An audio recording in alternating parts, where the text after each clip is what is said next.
Right, just a few examples now using disks and washers to find volumes of solids of revolution if we rotate about the y-axis now.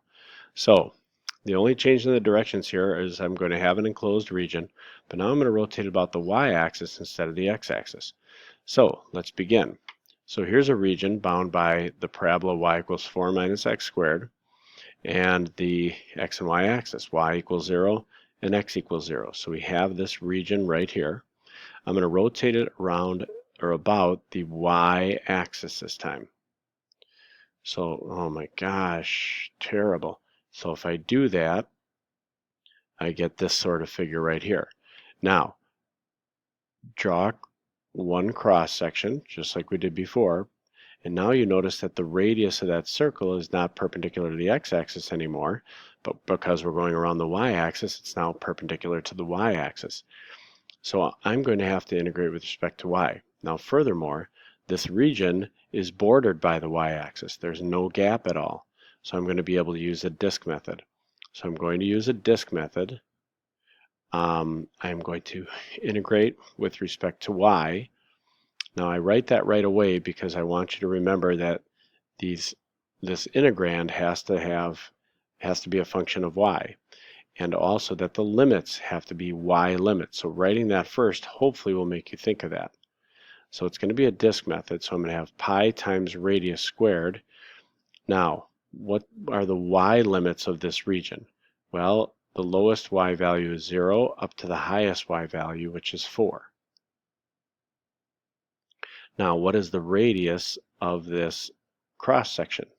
Well, right minus left, right? Bigger value minus smaller value. This x value on the right is bigger than the x value on the left. So it's this function, which I can't call 4 minus x squared because that would be in terms of x. I have to solve it for y. So we're going to have x squared equals 4 minus y, and then x equals the square root of 4 minus y. Now you might be thinking, well, isn't that positive or negative? Yes, it is, but since I am on the positive x values over here to the right of the y-axis, it would be positive in this case. So my radius is radical 4 minus y minus 0, which is just square root of 4 minus y. There is my radius. So pi r squared. And again, yes, the square will cancel out that square root to make it easier to find the antiderivative for if you were going to do that by hand. Okay, so evaluate that integral, that will give you that volume. Here is another one. I've got y equals x cubed, which would come up through the origin and then like that. Okay, and the line y equals 8 and the line x equals 0. So again, here's my region. It is bounded by the y-axis, so if I'm rotating around the y-axis, I'm going to be able to use the disk method. So volume, I'll use disk method again. If I rotate this around the axis,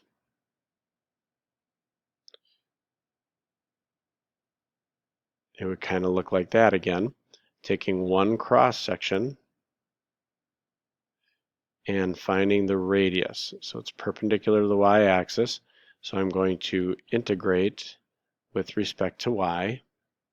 So using the disk method, it's going to be pi r squared.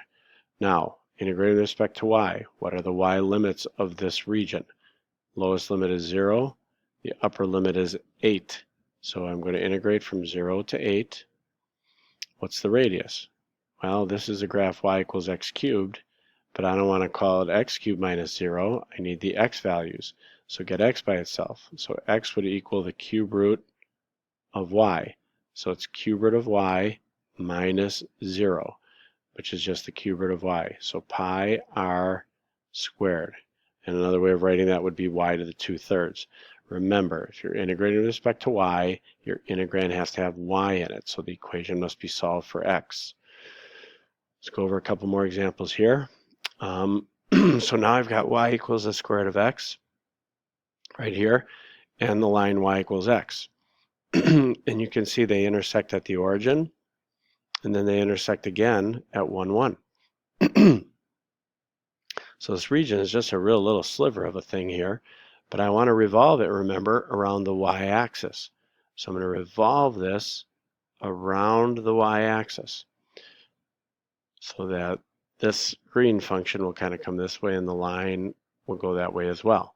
Now, if I take one cross section, you'll notice that because there's a gap this time, there's a gap in here between this region and the y-axis, I'm going to have a washer, a big radius and a little radius. Okay, so I'm going to use washers, and since my cross sections are perpendicular to the y-axis, I'm going to integrate with respect to y. So the y limits of this region are the lower limit is 0, the upper limit is 1. And so I'm going to go pi times big radius squared minus the little radius squared. Well, what's the big radius? The big radius goes from the axis of revolution all the way over to the line y equals x. Well, y equals x is also x equals y. So that distance is merely y minus 0. So big R is y, so we're going to go y squared. Now what about little r? Little r goes from the axis over to the nearest edge of the region, right here. What's that little r? Well, it comes from the graph y equals square root of x over the axis. But I need to solve this for x, so it would be x equals y squared. So y squared minus 0 is y squared. So little radius is y squared, which then has to be squared. So big R was y, little r is y squared. So I got big R squared minus little r squared. Evaluate that integral and you will have your volume. Last one. Now we're going to use our calculator quite a bit for this one. So I'm going to open the calculator. I want to make sure you know how to do a problem where your calculator is really necessary to use. So in this one we have the graph x equals 2 plus y minus y squared and x equals 1. Now this is a graph that isn't just a simple transformation to graph. You might have to do a little work here. Now the problem is I can't put something in my calculator that's x equals, right? I can only put in y equals. And this equation is very difficult to solve for y. Well, what we're going to do is I can get this graph but relate it to the y-axis instead of the x-axis. Let me show you what I mean. What I would do here, if I find the inverse of each of these functions, the graph will look different, but it will have the exact same size region. Okay? And what this is going to allow you to do is to find out some values that you may not know. For example, if I look at this, if I want to rotate this around the y-axis, well then I know I'm going to integrate with respect to y. That part I know. That part I don't even need to draw it from. However, I can't tell what this lower limit and upper limit is. I'm going to have to use my calculator to find that out. But since it's hard to graph this on my calculator, I'm going to graph the inverse, y equals 2 plus x minus x squared, and then I'll graph y equals 1. Okay, so that I can tell whatever these y limits are, they will be the x limits of the inverse. So let me show you what I mean. Let me go over to my calculator and graph 2 plus x minus x squared. Let me clear out some of the stuff I had in here from earlier, turn off a plot. Okay, so let me just look at that function again. 2 plus x minus x squared I want to graph. So 2 plus x minus x squared. And then I wanted to graph, they graphed x equals 1. I'm going to graph y equals 1. And so let me just graph it in standard viewing rectangle. There goes y equals 1. And here comes that parabola. So you notice this region enclosed by them is now facing a different way, but it's the same size region. This lower x value and upper x value will be the same as this lower y value and upper y value. So I want to find these intersections. So watch this. So I'm going to go second trace, number 5.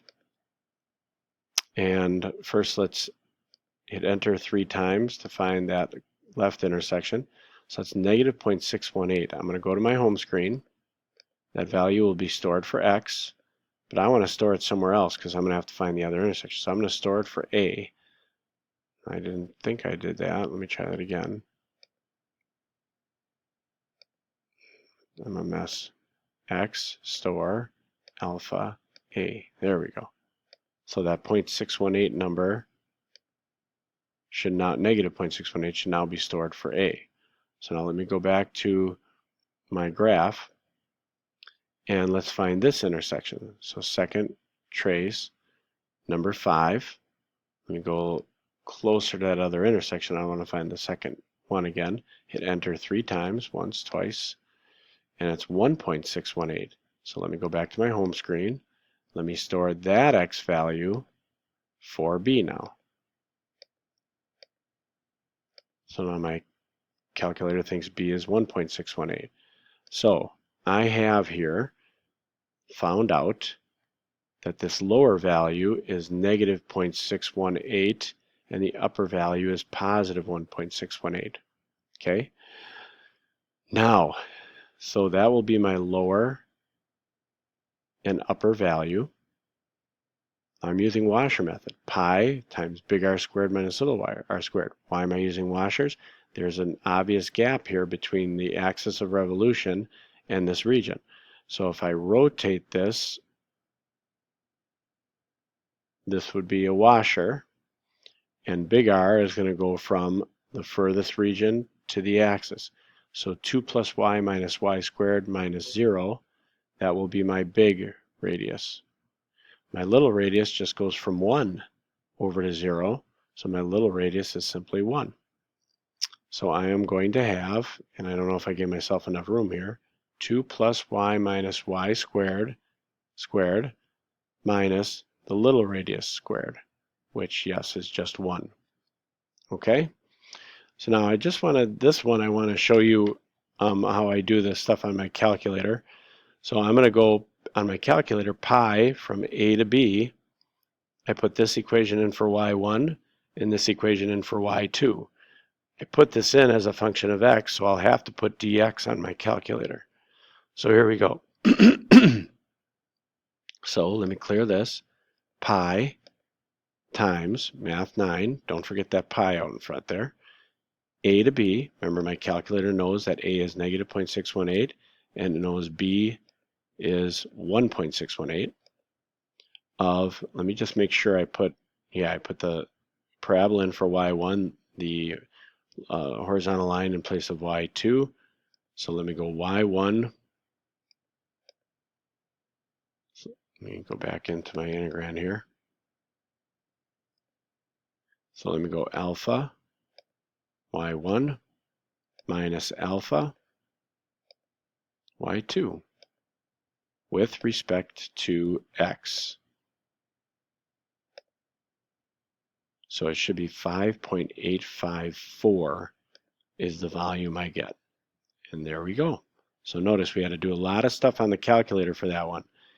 And because we can't graph an x equals, we had to graph it as a y equals. This region right here is the same as my region, is the same size at least, as my region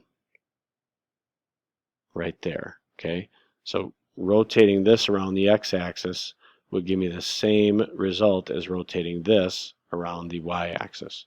So the other one around the x-axis is the same as rotating this around the y. Okay, I hope that made sense. That's my last example. Good luck.